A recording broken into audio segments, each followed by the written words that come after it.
솔로몬은 아버지 다윗이 그토록 짓고 싶어 했던 성전을 건축하죠. 그리고 왕궁도 건축을 합니다. 그리고 나서 성전 봉헌식을 합니다. 하나님 앞에 감사하면서 이스라엘의 모든 회중 앞에서 손을 이렇게 들고 하늘을 향해서 하나님 앞에 기도합니다. 그러자 하나님께서 밤에 나타나셔서 솔로몬에게 말씀하십니다.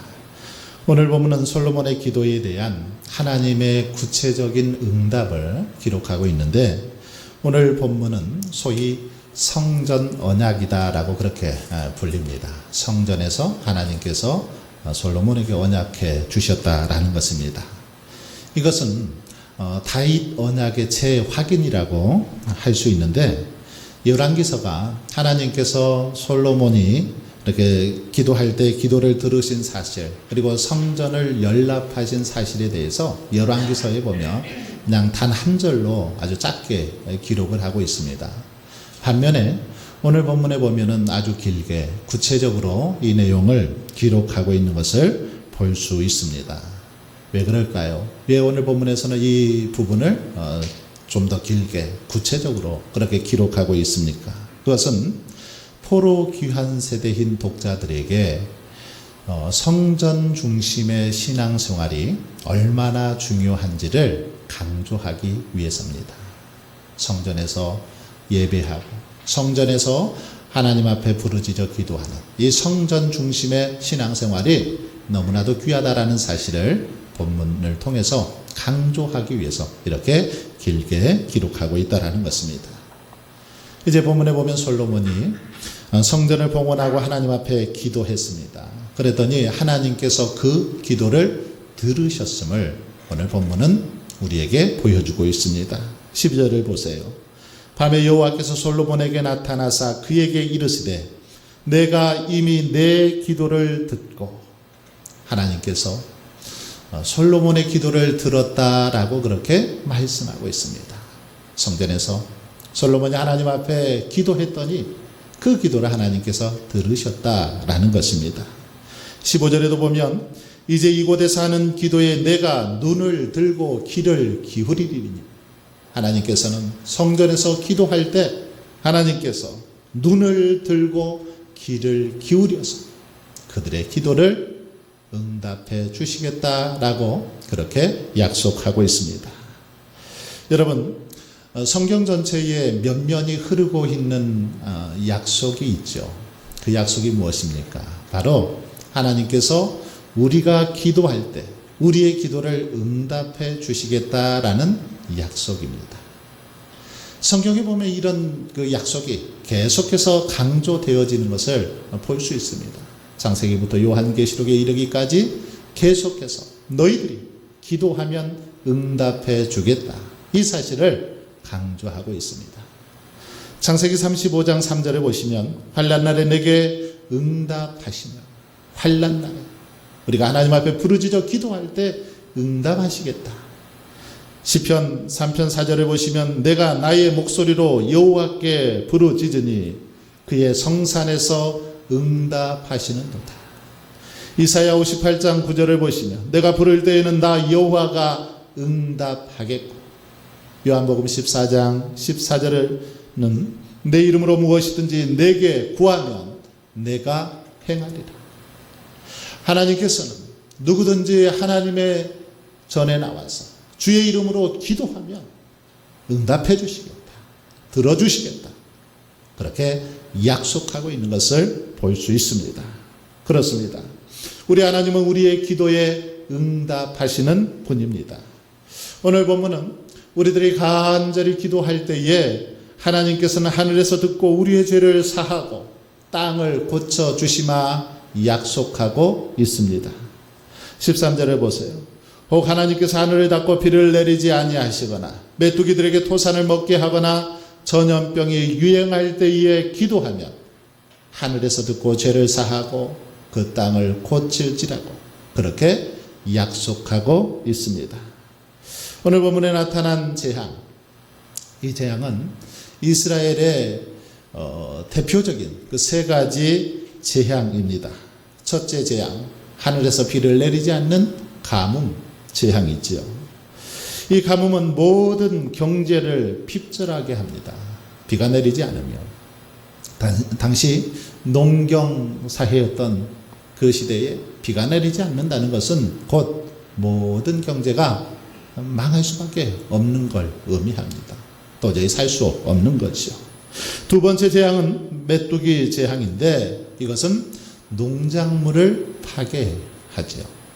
그나마 이렇게 농작물이 자라게 되는데 메뚜기 재앙이 임해서 메뚜기가 그 농작물을 다 먹어버린다는 거지요. 그리고 세 번째 재앙은 전염병인데 이것은 모든 육체를 고통스럽게 하는 재앙을 의미합니다. 이 세 가지 재앙, 우리의 삶 전 영역에 걸쳐 있는 그런 재앙이다라고 말할 수 있습니다. 오늘 우리 사회의 현실을 그대로 반영하고 있는 그런 재앙이기도 합니다. 경제적인 그런 불안, 자연재해, 코로나19라는 이 전염병으로 얼룩진 우리 사회를 잘 반영해주는 그런 재앙의 모습입니다. 여러분, 그런데 하나님은 이런 위기 때에 어떻게 하라고 말씀하십니까? 해답으로 제시하고 있는 게 무엇입니까?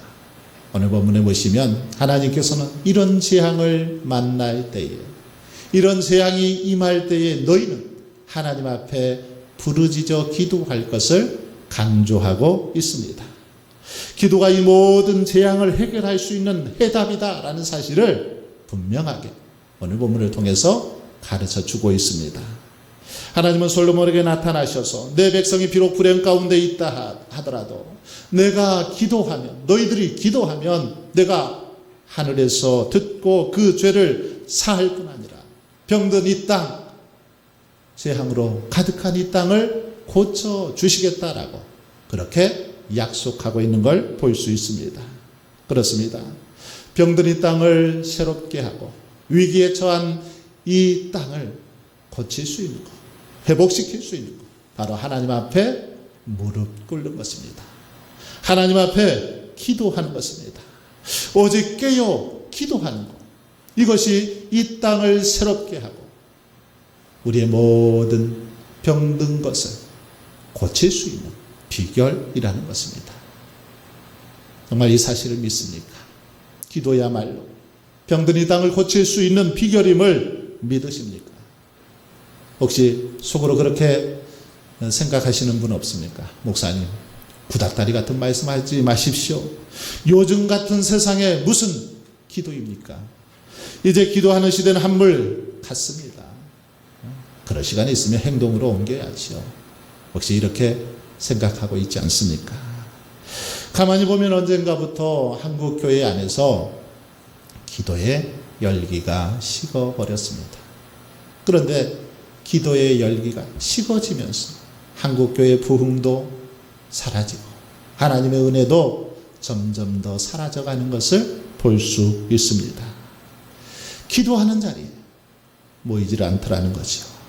기도하기보다는 전문가의 말을 더 신뢰하고 전문가의 경험을 더 중시하는 그런 시대가 되었습니다.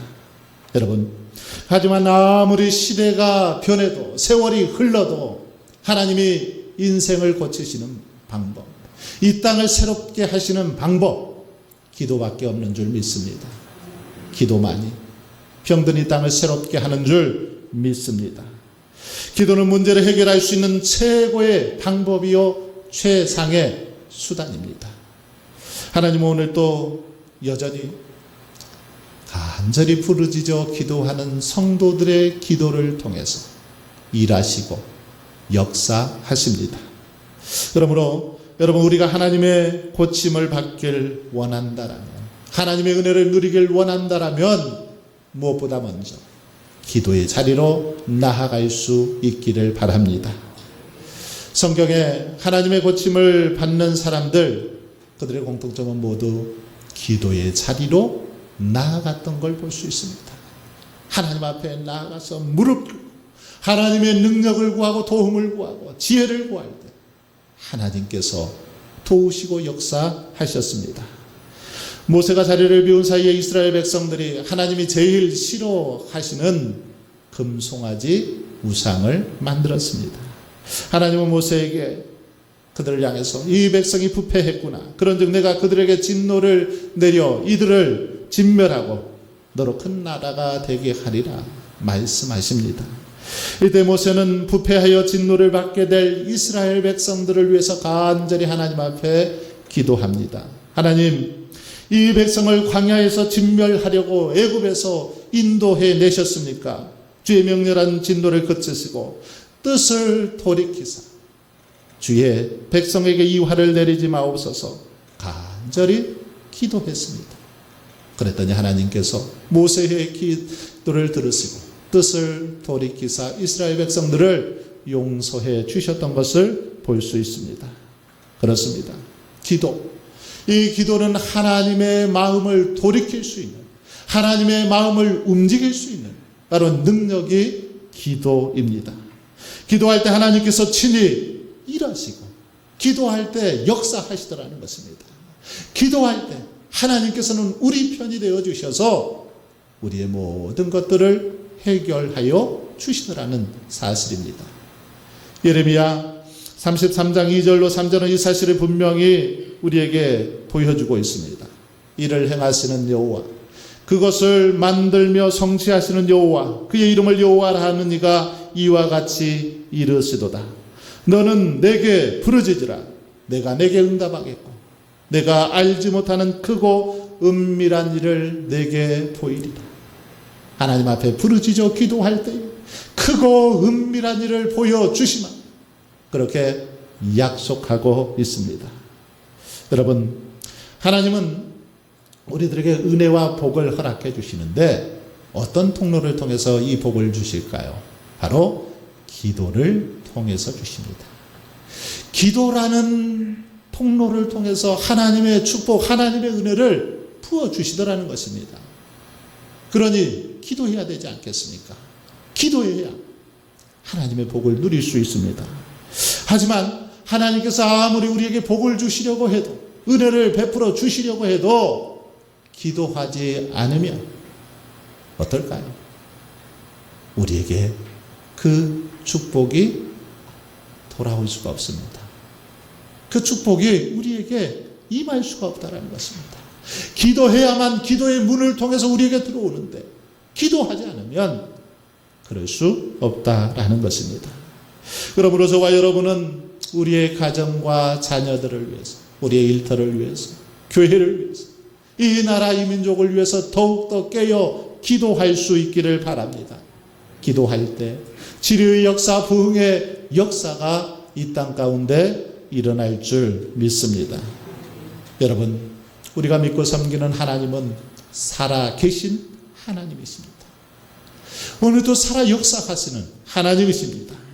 그 하나님께 간구하기만 하면 인생의 어떤 문제도 능히 해결하여 주십니다. 병들고 상처로 얼룩진 이 땅도 고침받을 수 있습니다. 그 하나님 앞에 부르짖어 기도하기만 하면 우리의 삶 가운데 있는 어떤 문제도 어떤 질병도 해결하여 주십니다. 특별히 우리는 하나님 앞에 기도해야 되는데 기도하되 하나님께서 정하신 곳에서 기도해야 될 것을 본문은 강조하고 있습니다. 15절로 16절 말씀을 보십시오.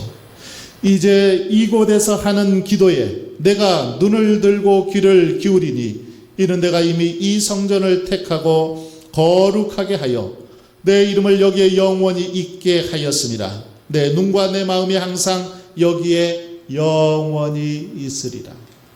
이 말씀이 지금 누구의 말씀입니까? 하나님께서 솔로몬에게 약속하고 있는 말씀입니다.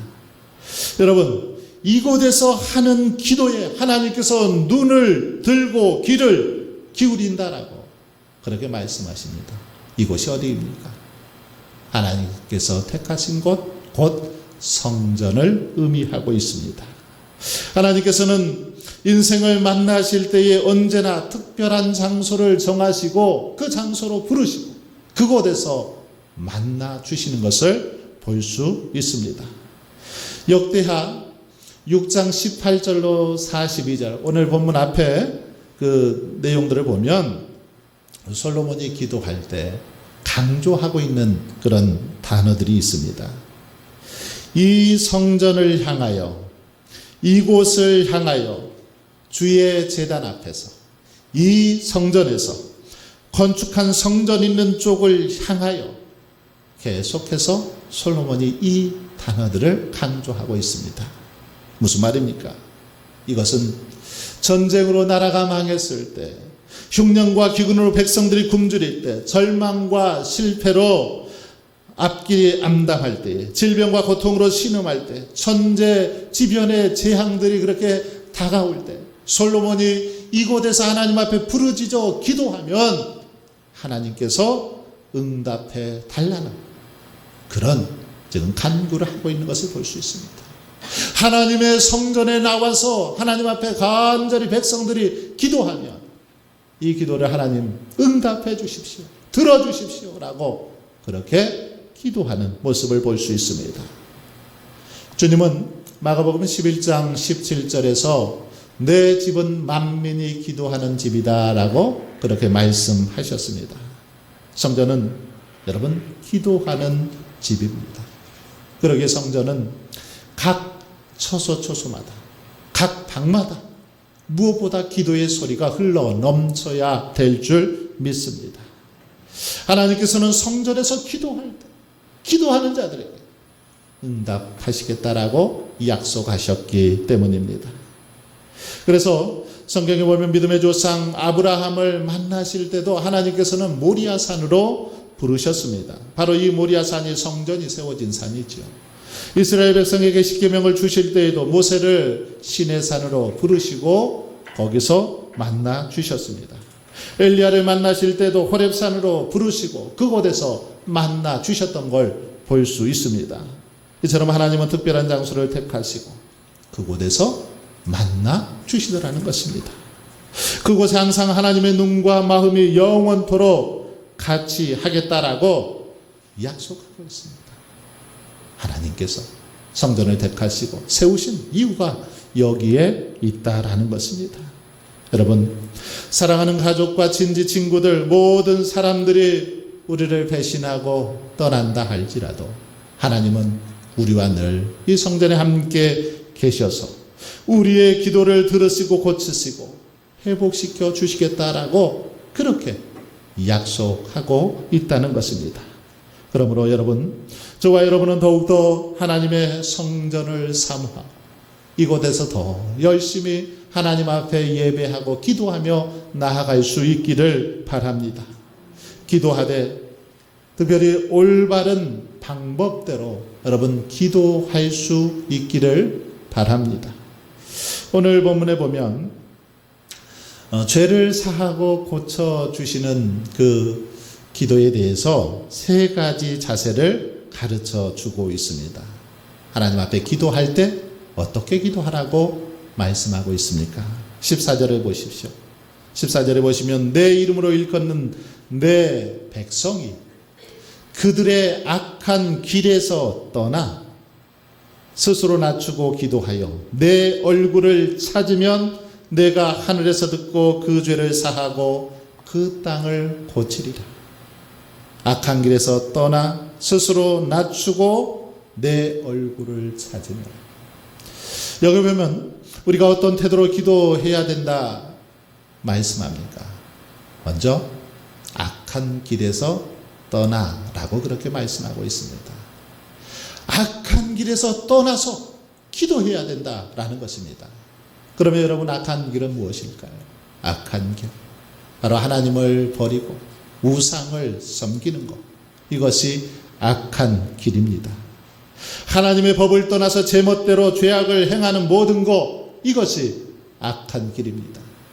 우리의 삶의 재난과 재앙이 끊이지 않는 것, 그것은 바로 악한 길에서 떠나지 않기 때문에 많은 재난과 재앙들이 닥치는 것입니다.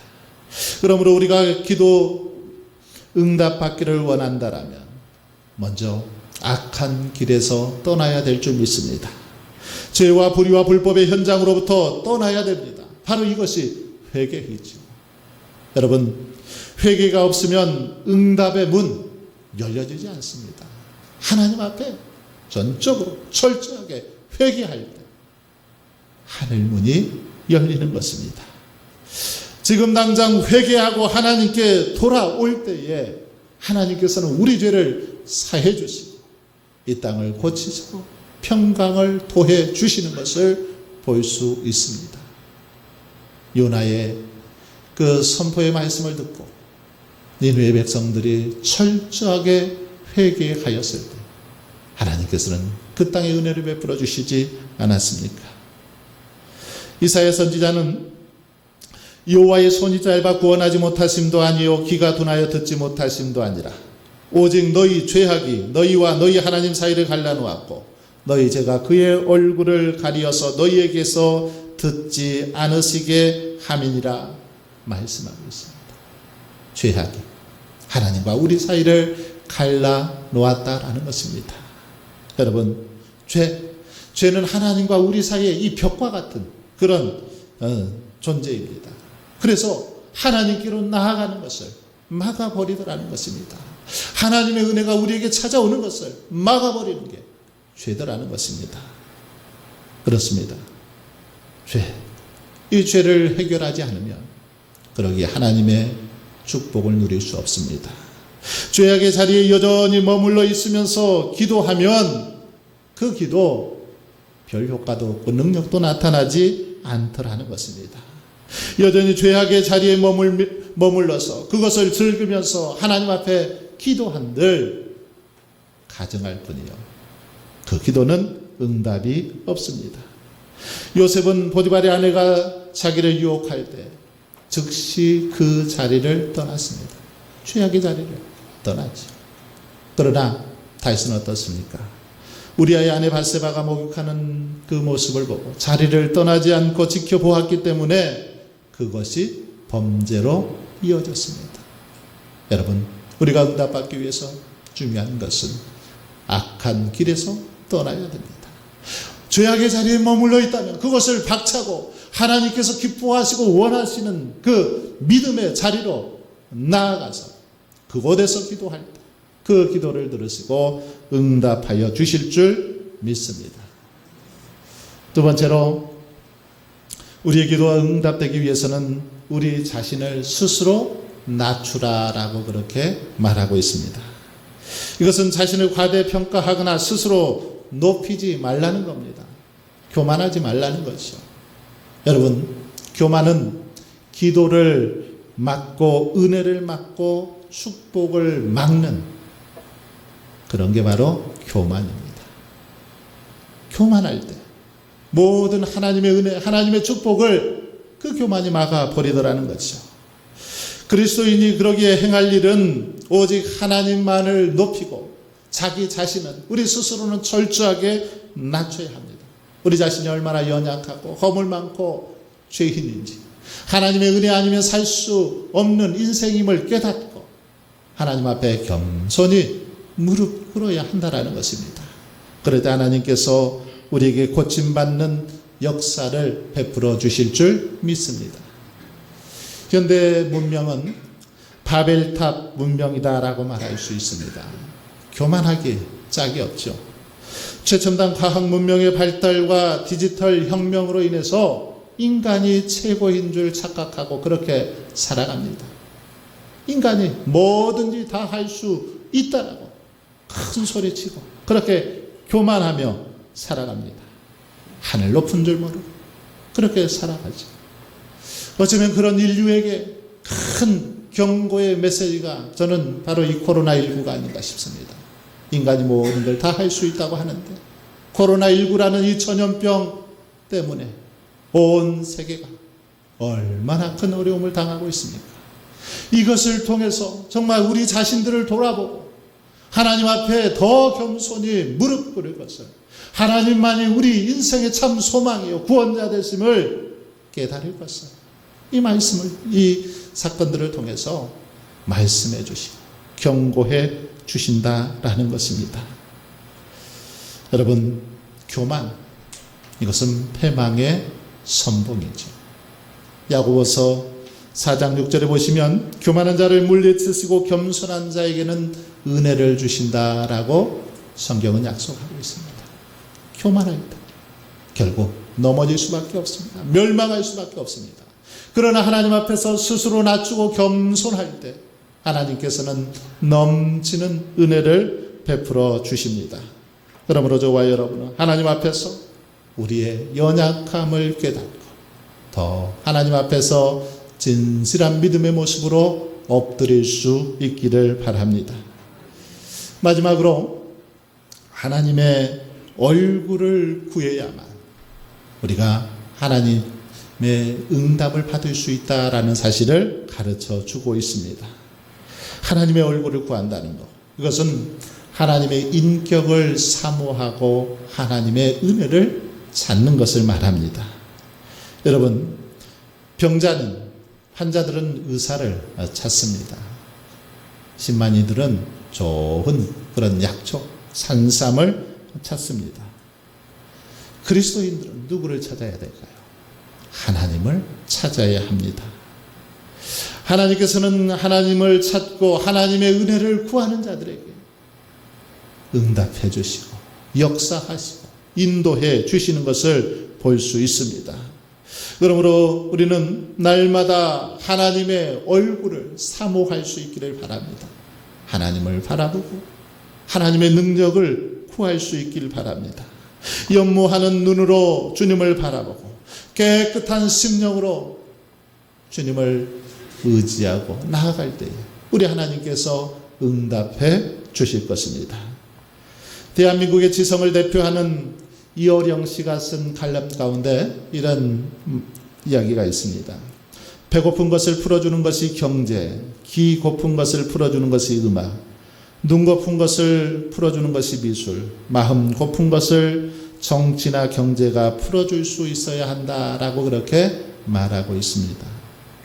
여러분, 그러면 인간은 영적인 존재인데 이 영적인 존재인 인간의 그 영혼의 고품 누가 풀어줄 수 있을까요? 무엇으로 이 영혼의 고품을 풀어줄 수 있습니까?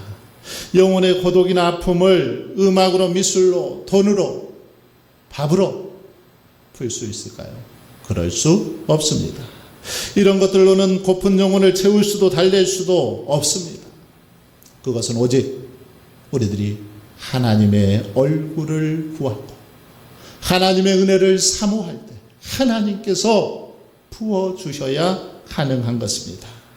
하나님 앞에 부르짖어 기도할 때 영혼 고품이 메마른 그 심령이 새로워지고 하나님의 은혜로 충만하게 되는 것입니다.